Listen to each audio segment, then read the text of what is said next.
And we are live. I'm here with the problem, Chris Duncan. How we Welcome and doing? congratulations. Woo! I'm talking to who I think is the newest person on the UFC roster. Yeah, for sure, for sure.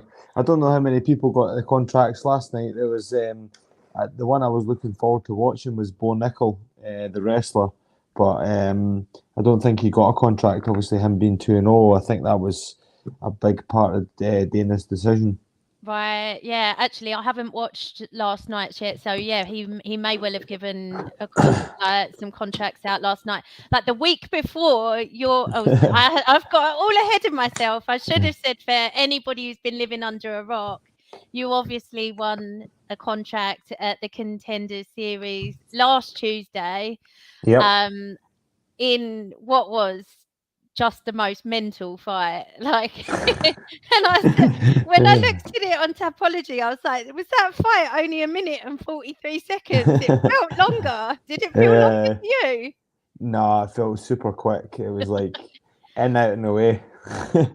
So I was thinking the other day there, I was like, so 6 days a week for nearly 9 weeks, 2 hours in the morning, 2 hours at night training, maybe a bit more than that, to be honest. So I didn't even add up the hours, but that and then for 2 minutes is just fucking like, oh.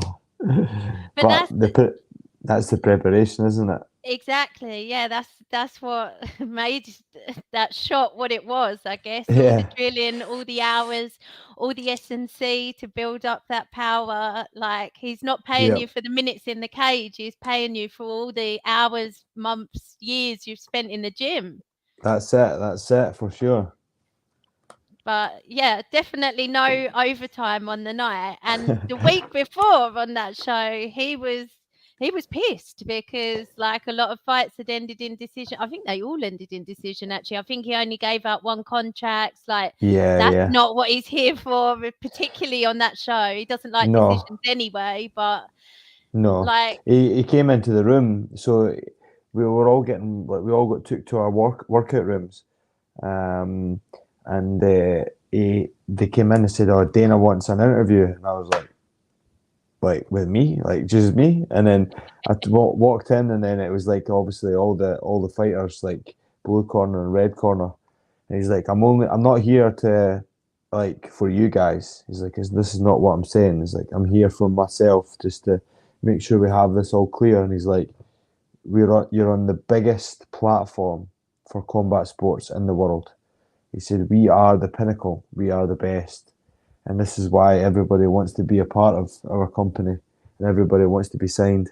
So go out there and prove what you're here for, because I don't look back and look at your previous fights and say, "Oh, this guy's had a 7 fight winning streak." He's like, "I look at you at face value, and I look at you when you walk in the room." So, and then he started to raise his voice, and that started to get me fucking amped. And then he's like, "Go out there," and he started like whacking his hands together, and I was like, "Fuck, here we go." So, yeah, do you it got want me. to be a fucking fighter? That's exactly what he said. Do you want to fucking be here? And I was like, "Fucking right, I do, son." And I think we were all so buzzing for you because of how last time around came about, and like the fact that last time when you went out there, you had the full start with who you were supposed to fight, and Yep.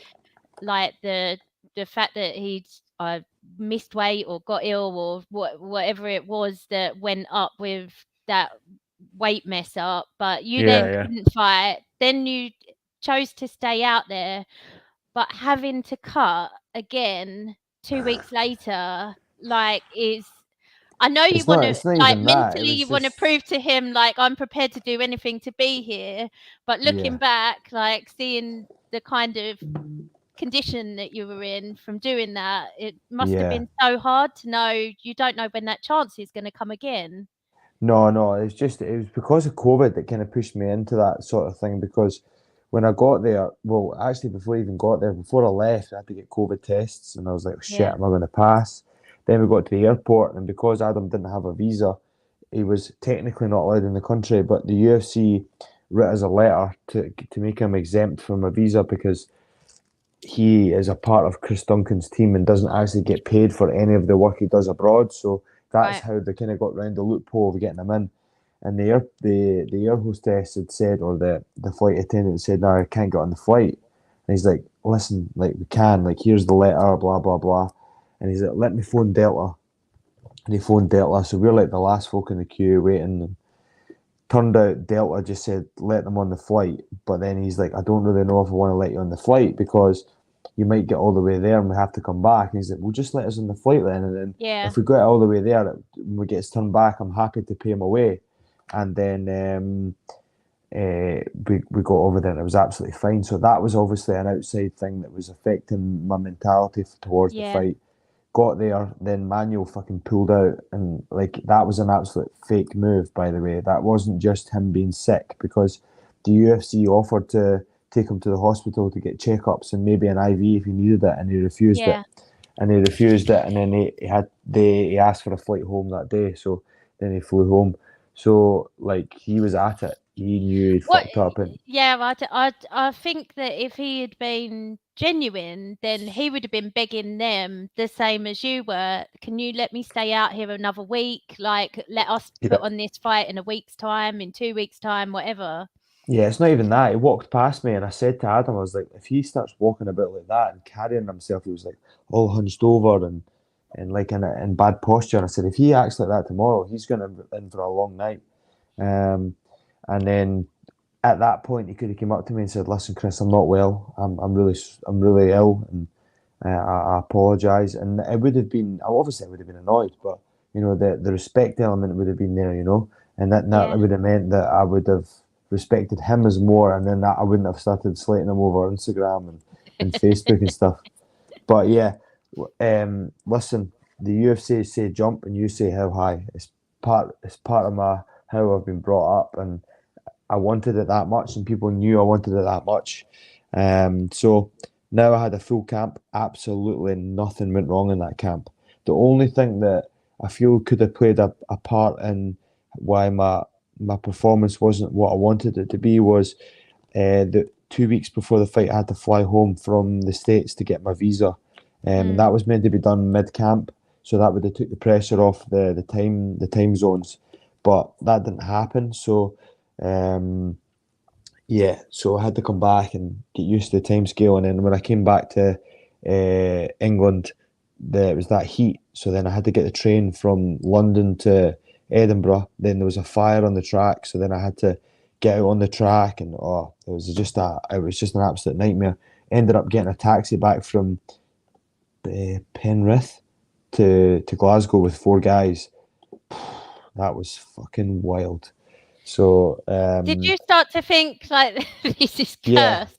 yeah. I actually thought that a long time ago. And I was like, do you know what? And even my girlfriend said as well. I made a point of saying, like, sorry, I need to put my girlfriend's dinner on. I'm on dinner duties tonight. I love So this. What's she having? she's having a wrap with mince on it. Oh, gourmet. I make chef wrap. So yeah, so I was actually panicking a little bit, and my girlfriend said to me, she's like, "You need to keep yourself motivated and keep yourself uh, like in the right mindset, because last time everything went wrong, and this time everything's went well." So that's why I feel that she's a massive part of my camp, because she always takes care of me. She always gives me courage, gives me all that sort of stuff, and you know as well as I do. You know, I always talk about it when I'm on an interview with you. So Yeah. she's got a massive part to do with my training camp. And I wouldn't be able to do it without her. And I always big her up because she's my best friend and she's also my girlfriend. And one day she'll be my wife, but I'm just going to make sure that COVID's all the way and we don't have to worry about like wearing masks or you have to fill in COVID forms. I want that all away. I want it to be all perfect and stuff. Yeah, yeah, and absolutely, it was so cute seeing the picture of her and your baby and their little problem t-shirts and Yeah. the mini problem, like just mega cute, and Yeah, it yeah. must be amazing for you to have that to fight for as Oh, well, for and sure. Yeah. like to have that as motivation. Oh yeah, for sure. It's not like any more than like added motivation in the sense that like I need to do it for them and that. It just makes me feel um a little more motivated for obviously like my daughter. I want her to think I'm a superhero, you know. I don't want Yeah. her like obviously she's going to see her dad in the telly and stuff like that now. So I want her to be like tell her friends and that she's proud of me, and that really makes me feel kind of warm inside, you know.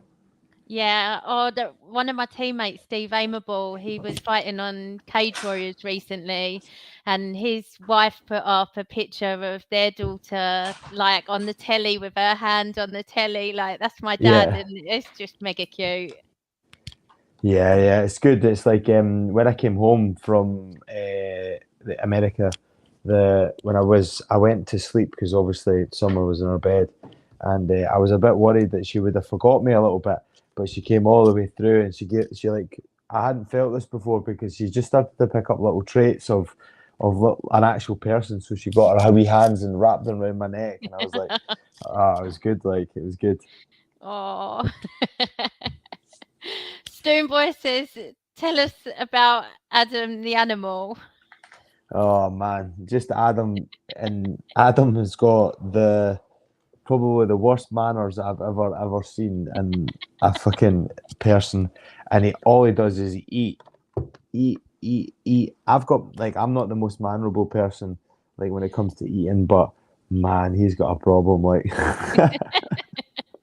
We were talking actually about your win on when we were interviewing somebody else, me and Stoom at the weekend, and yeah, he was saying that you'd posted a video of Adam eating while watching himself eat on a video you'd taken of him. yeah, he's an actual cretin. He's a beast. Like he's a beast. I want to know if you like if the UFC were in touch with you after the loss to Slava Claus, if you'd heard from them, if you knew that there was going to be this like second Contender Series opportunity, or how long it was before you heard about that, because you signed for Cage Warriors as well, kind of, or that it was announced anyway.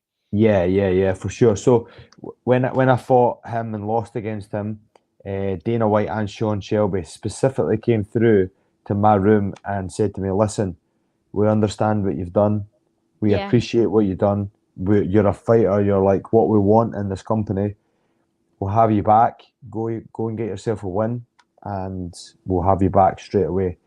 yeah, So Cage Warriors were being a bit funny. It was weird. Like they just like so, as you well know, I'm not the smallest lightweight. I do struggle with my weight. Like I don't struggle to get down to it. I give myself plenty of time, yeah, but I'm always worried about I don't want to get too big. So yeah. the big thing for me is like having a little bit of downtime, a Mhm. bit of relaxed time. So I wasn't getting that because I just had a fight with that Jonathan Carlos, and they had said, "Oh yeah, we'll get you a fight, no problem," and then they just went ghost. Um, and I think they went to San Diego, and then they Yeah, came back, and then they said, "Oh, you've got Age Sadari in 4 weeks' time," and I was like, "Fuck's sake!" And I checked my weight in the morning. My weight was absolutely fine, so I would have been able to make the weight. But I think just because it was a bit rushed, it's 4 weeks' time. I specifically went and started hammering the training, um, and then what I done, obviously, I probably think I was overtrained, right. and one of my training partners, when I was in half guard, went for a heel hook and turned my knee the wrong way. It was nothing like bad or anything like that. It was just the angle it was, and I think being low in calories and low in energy, my knee tweaked, and I also had fractured my shin from the Jonathan Carlos fight because I kicked him in the forehead and he had to go for a fucking operation. He had like a big dent in his forehead. So I had a lot of injuries, and we had this in the back burner. And Sean Shelby had said after the win in London, he was like, "Yeah, we want you back. How does 2nd of August sound?" And I was like, "Yeah, no problem." So that contract hadn't been signed yet, and my manager wanted me to wait until the Contender series, but I didn't. So I continued to try and train, and it got to the point that I couldn't actually train because of my knee. Yeah. And I went to wrestle with Robert Whiteford one day, and it was just too painful. And I made the conscious decision just to pull out. First time I've ever pulled out a fight in my life. I pulled out as an amateur. Actually, that's a lie. I pulled out as an amateur, but that was the first time I pulled out a fight ever, and it's paid off in the end now, to be honest. So Yeah. don't need to worry about it too much now. But I'm glad it's all worked out for me, and it was actually good that I took the rest because it took a lot of pressure off as well, and I got to spend some family time. I went on holiday, and then when I came back, I was fat and I was ready to get all the weight off. And what was it like last Tuesday when, or it was shown last Tuesday when they, like all of the fights before yours were just finishing one after the other? Were you watching any of them, Yeah, I or watched them all. I watched them all does it because put pressure on your one? nah, fuck. I just go out there and do my thing. Like you don't want to. Like, it sounds a bit like cliche, but you don't let all these outside things. Um, like I'm me. I'm the fighter. So I know what I'm capable of. And Yeah. listen, I was and like the big thing in the camp was let's go out and win. And like my coach had obviously said to me, is like, Chris, you're Chris. He's like, you've never had a boring fight in your life, mate. Like, just go out and win. Just go out and enjoy it. And that's what I done. I think And your style is so perfect for Contenders because oh, for sure, it yeah, it's just about getting those highlight reel finishes and like really making an impression. You can yeah, go yeah, out there and dominate for 3 rounds and it won't impress him. So like yeah. I just knew that if I was really hoping that they were going to give you another opportunity straight away because you deserved it. Everything last time was outside of your control and you did everything you could to be there and put on a fight, everything that was asked for you from you and more. Yeah, yeah, for sure. I even popped up on my Twitter the other day there. I'd actually wrote a post on Twitter after the guy pulled out, and I tagged Sean Shelby and Dana White, and I said I will do anything I possibly can to get my shot and prove that I'm like want to be in the Yeah, UFC. And I was like, anytime, anywhere, blah blah blah. So I stuck to my guns and did what I had to do. I learned from it massively, in a personal point of view, a mental point of view, and a physical point of view. So yeah, um, it wasn't just like, oh, he cut weight 3 times and he got knocked out. It was more about like my mindset leading up to the fight, um, the way my coaches prepared me for it too. There was a lot of things going on um, but the be all and end all is that I know exactly what I've done wrong there. So I'm yeah, happy that imagine that I won that fight and I had to fix that in the UFC. That's a little yeah, bit more difficult when the opponents are greater. Don't yeah, get me wrong. That guy Charlie, I just thought was an absolute fucking stud. Like that guy's a good guy. But the guy yeah. before I that, think he'll get like, another chance on Contenders because he's exactly what they're looking for as well. And that's is what it? I like about the show. Yeah, People do he's in get, the same position as what I was in last year. yeah, It's yeah, just it's just like timings. It was just my time. It was just destiny. Wasn't it? It was just that was yeah. me. 100%, 100%. What did you think of I guess you've watched the fight back now. Like, what did you think? I know you spoke straight afterwards about there being an accidental eye poke that like affected your range and stuff. Yeah, it Um, wasn't. I've looked back as well. I thought it was an eye poke. It was definitely a punch. Hit me in the left eye. There was no eye poke there at all. I see. I was fainting, and I was throwing my jab, and I was not telegraphing it, but he was picking up a pattern, and he threw a counter right as I threw my jab, and it's hit me in the left eye, and that's blurred my vision. So I don't know whether I blinked into his glove or his gloves maybe rubbed the cataract in my eye and scratched it, yeah, and that's what's blurred my vision. And that was the biggest thing for me because I thought he was like right in front of me here, and I went to throw yeah, an inside leg kick and just missed him completely. I was like, oh, so um, he hit me with another good right hand, and then he hit me with an uppercut, which were heavy shots. They definitely rung my bell, but they didn't put me in any sort of like I was unconscious or I was out of my feet. No. The one shot that really did hurt me was actually the knee to the solar. He got me in there and he winded me slightly. So what I done was I tried to get a hold of him then. And then I remember, you see when I had the single leg against the wall and he Yeah. had his hand in the Yeah. back of my head. I was like, not fucking happening again. This is not happening again. Then I kind of broke off and he pushed me away, and then that's when he hit me with the uppercut. And I Yeah. thought to myself in that moment, I'm not able to jab and move and jab and circle. I'm not being able to outwit this guy in that sense. So I thought I'm going to have to sit down on my punches here and just make him respect that I'm still here. This Yeah. all didn't happen in my head. I just thought I'm going to have to sit into this guy now. And I remember we kind of broke off. I put my hand on the cage, and then I stood left. And then I thought to myself, like, he keeps hitting me these uppercuts, so I need to make sure I have my head off the centre line. I threw a 1-2 and made sure my head was right offline, and it hit Yeah. him. And I seen him go down, and I seen his eyes crossed before he was even hit the ground. Yeah.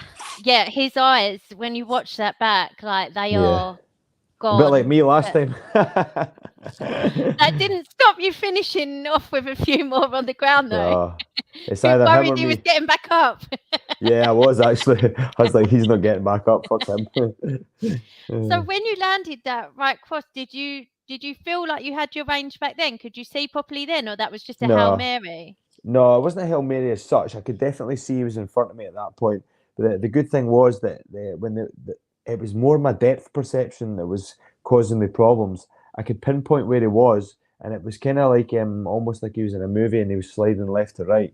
And the good thing is when I watched back his footage, I don't know if you listened to my post fight interview. He Yeah. would get into a groove and he would start to do this and move his Yeah. hands. And he started to do that prior to before I knocked him out. He wasn't doing it in the moment there, but I knew his head was going to be in the centre anyway, and that's why it's important to get your head off the centre.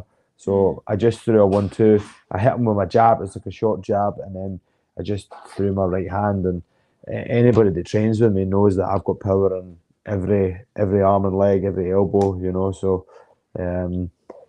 as I say, it was either him or me. So I'm just happy I got the job done and managed to fulfill my dreams. It was absolutely beautiful. It was a highlight reel finish that they're gonna be using to promote like your UFC debut. Yeah.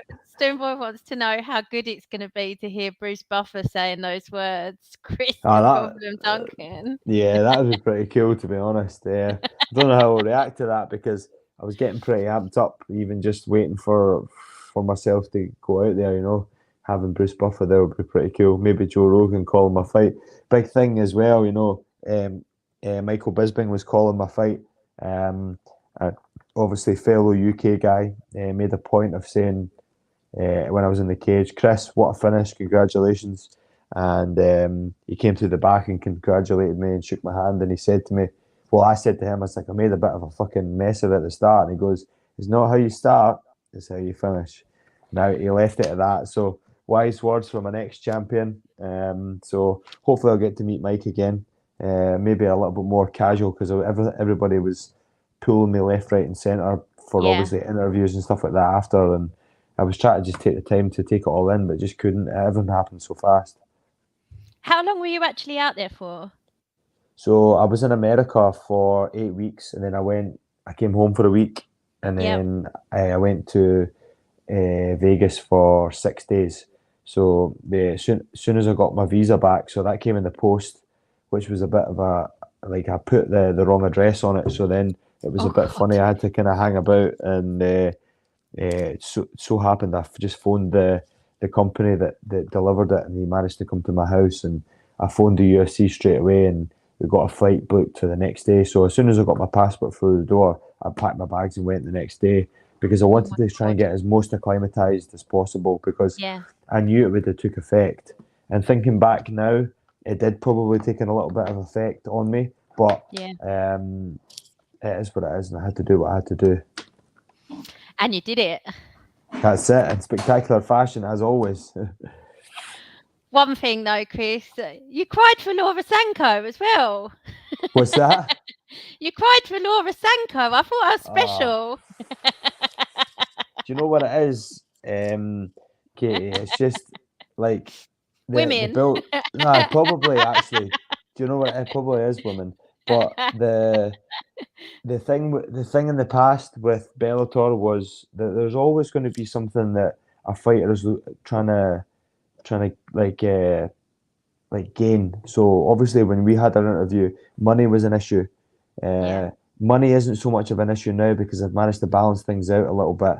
And like having those 3 Bellator fights that I did have did put a little bit of a silver lining in my wallet, if you like. So what I've done is I put all that money aside, and that money sat there. I've never touched it. Like, I'm a hoarder. Like, I don't buy a single thing for myself. My girlfriend buys me shoes and clothes all the time for my birthday, or pants and socks for Christmas. So these sort of things that I don't like material things, and I save up as much money as possible, and I've done well with that because now I was able to go away and train an American top team. Yeah. So when I was in that interview with you, it was obviously money was my issue. Now that wasn't the issue, I now have a baby, so being away from my baby for Yeah. 8 to 9 weeks was really difficult for me, especially because obviously I miss my girlfriend and my home comforts. I Yeah. think every time I go away now, it's going to be a little bit easier. And now the stress of not having to go to work. I still will go to work, but like not feeling as guilty leaving my clients because they now know that this is going to have to come first. Oh yeah. And that your clients are being trained by a UFC fighter. If they Yeah, don't want you to put that first, then it's yeah. like It's funny. Like, some of my clients are like, "You still doing PT?" And I'm like, "Yeah, yeah." And he's like, "Does the price go up, or are you still the same price?" I'm like, "For you, it's the same." yeah, the new ones, the Yeah, people who yeah. Oh, only come into the UFC fighter. that's it. That's it. Danny wants to know how long until we can play as you in UFC 4. I was actually saying that to one of my clients the other day. He's a big fan of the UFC, and I said to him, "I was like, be cool if I was in the game, eh?" That would be mental, wouldn't it? That I must be know. when you're just like, "Oh my god." I've made it. It's Yeah. funny. It's like, so it's a couple of guys in the gym were like, "So now that you're in the UFC," and I was like, "Say that again. Say that Yeah. again." It was good. Like, it was really good. Have they talked to you at all about when your debut might be, or like when that will Nah, happen? no, I don't think so. I'm nursing a few injuries. Like, I've been to the optician to see about my eye. There's a little bleed inside my eye, like not on the outside, but on the inside. From They're a little where bit. you think it from that Yeah, punch that you yeah, felt? from that. Yeah, I Yeah, think it was maybe the glove that scratched the cornea, and the cornea started, like, obviously the cornea's got like a little layer, and then yeah, inside that it's just a little bit damaged. So they want to keep an eye on that. So they're going to check up on me. I'm going to go to the opticians again tomorrow to double check if it's on its way to heal. If not, they're going to send me to a specialist. We'll have a look at that. But I hurt my back. I don't know why, and I don't know how. But I said to Adam, I was like, "Has he kicked me?" And he's like, "Nah, I didn't kick you once. He kicked you in the leg." And I think I just pulled a muscle on my back. look, you may as well get it checked out now. They've I got to pay know, for it, right? I know for sure. I've just been doing some stretching and some yoga and stuff like that, and it seems to have got better. I was in the sauna this morning, that's really helped it. So it must have been when I was slip sliding the punches. I was literally just talking to Stevie Ray about yoga and how he feels like it saved his career and got him through the Yeah, last yeah, few fight camps. So yeah, it's one of those things that when you're doing a million training sessions a week, like it's just time that you I don't know, yeah. more time to Well, find, isn't it? that's what I said to my mate Stevie, who you see me doing yoga with yesterday. I don't know if you've seen my post, but Mm, this is going to be, now that this is my career now. I can now say to my clients, "Sorry, can't do it. yeah, I've got this fight coming up. I need to look after my body." This was the first time I was able to treat recovery as seriously as I did training when I was in America. And obviously, as you can see, it's paid dividends. So recovery is massive. A lot of the guys, like, when I went over there, I was like, these guys don't train as hard as I do. but they definitely recover twice as hard. So that means Yeah. that they can then perform better than me in the gym. So there's going to be a happy medium where I'm going to have to find out and feel where I can rest. And another thing that Michael Bisping said, and he said in an interview or one of his own podcasts, it takes confidence to have a rest day. It's Yeah, he not. says that a It's lot. not. Yeah. It's it's a difficult thing for, especially for me, because I do pride myself on working hard. Mm. So um, I always think about him because he does say that a lot, and he says he went into a lot of his fights. Looking back, he went into a lot of them overtrained. I always think that he won the belt when he hadn't been training, when he'd walked off a yeah, film set, and like obviously that's not the ideal camp for like a championship fight. But I no, just wonder if like he did pride himself on his work ethic, but everything you hear these days is about training smarter rather than harder, and like just putting in the hours isn't always the yeah, best yeah. It's quality way. over quantity at the end of the day, isn't it? Yeah. And it takes, it's not, the fighter is go, go, go. It takes a good coach to be able to tell you to taper back. I think the best person I've seen doing that is probably Trevor Whitman. I follow him and follow his journey. Um, but yeah, I'm still young in the sport. What's Yeah. that? 4 years, 4.5 years I've been professional. So just looking forward to seeing the future, and I feel I'm on the right trajectory. I feel like I'm doing all the right things, um, not only just in MMA, but doing the right things at home. And now that this opportunity is arose, I'm going to try and make sure I take as much time I can with my family this time around, and Yeah. then not work too hard like in the PT side of things, and try and make some time for family. And then when it comes to time to go away again, I can then not feel guilt free, because I should never feel guilty. And Laura says that as well. But I just go away and know that everything's safe, and I have put in some time when I have been at home. Yeah. Oh, it's amazing. I'm so happy to hear how happy you are, and you know, you really deserve this achievement, Thank and you, thank you. it's cool to see you happy at home, Yeah, happy in training, got the contract of your dreams. When would yeah. you like to fight? If you got to pick any card or any month or time back in there, what It would be would ideal for you? probably Madison Square Garden in November. That would be really good. Um, But you know what the UFC's like, and you know what this MMA thing's all about. It's a rocky road, isn't it? So you just got to play it by ear. Yeah. Well, I wish you all the luck with the niggles and the injuries. Like, get the UFC to pay for that shit to all get sorted Yeah, out perfectly. that's the thing, like I just want to say that one more thing as well. Like, you hear all this shit about them, like the UFC don't pay as well as boxing, blah blah blah blah blah blah blah. The UFC, if I go to America, will give me my meals. They'll pay for my meals. They'll send me them out. Yeah, They'll give me supplements. They'll say when I'm in Las Vegas, I can use the PI for free. They can also have massage therapy. All my medicals are paid for. yeah, Um, you got your fight gear. You can wear your sponsorship clothes through Venom, and you get money for that too. There's a lot of good things, and we're getting tested by USADA. That's one thing that I didn't like about Bellator, is because I can hand on my heart and say I am not a cheat. So that was yeah. one of the big things that I left Bellator for, Did is you ever get because tested at Bellator? come No. on, seen some of those Yeah, guys over there.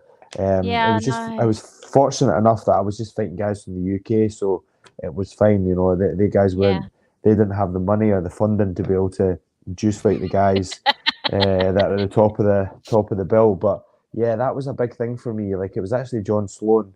Um, he said that they don't test, and that was like, it was almost immediately I just flipped, and I was just like, I want out of this. I don't like that. I thought they were under the USADA banner.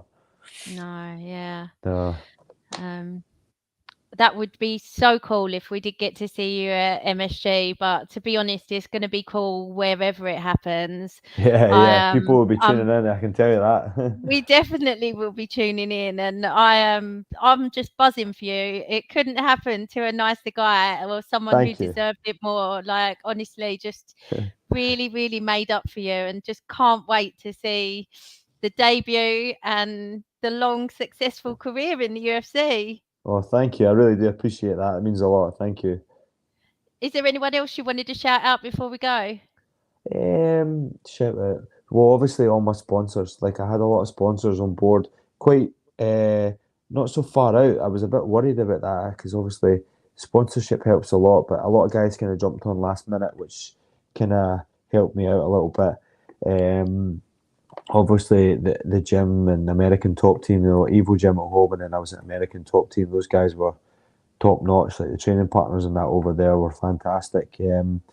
But yeah, that's about it. It's just like as much as it's an individual sport, it definitely is a team effort throughout, and at home as well with Laura and stuff like that as well. Like you need all these people to believe in your dream as well as yourself.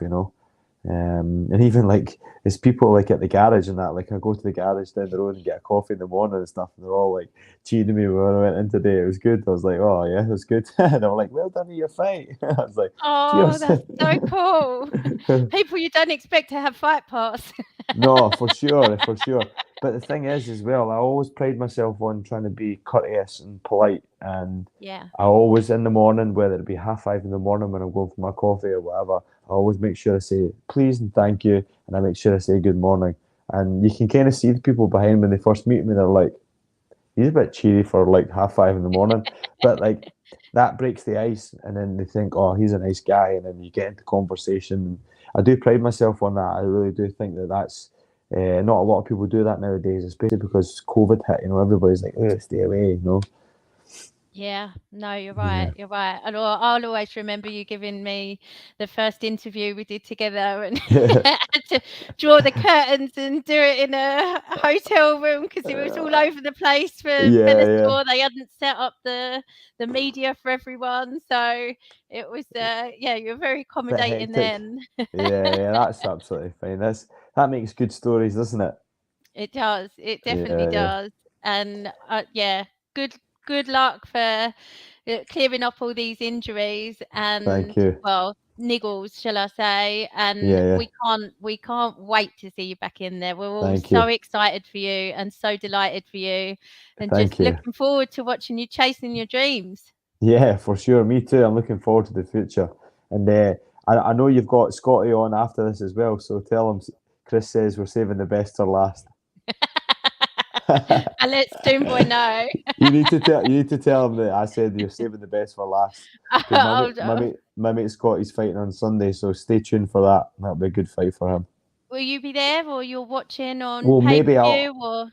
I'm not too sure. I'll need to figure that out, see what's going on. Depending when it's on, obviously, I'm trying to get some good time in with the family now. So I'll see what Laura has to say, and depending what time the show is on and whereabouts it is. Yep. Okay, I'll let him know.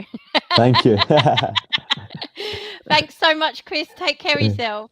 Thank you. Speak to you soon. Thanks for your interview and thanks for your time. The problem, everyone. Good night.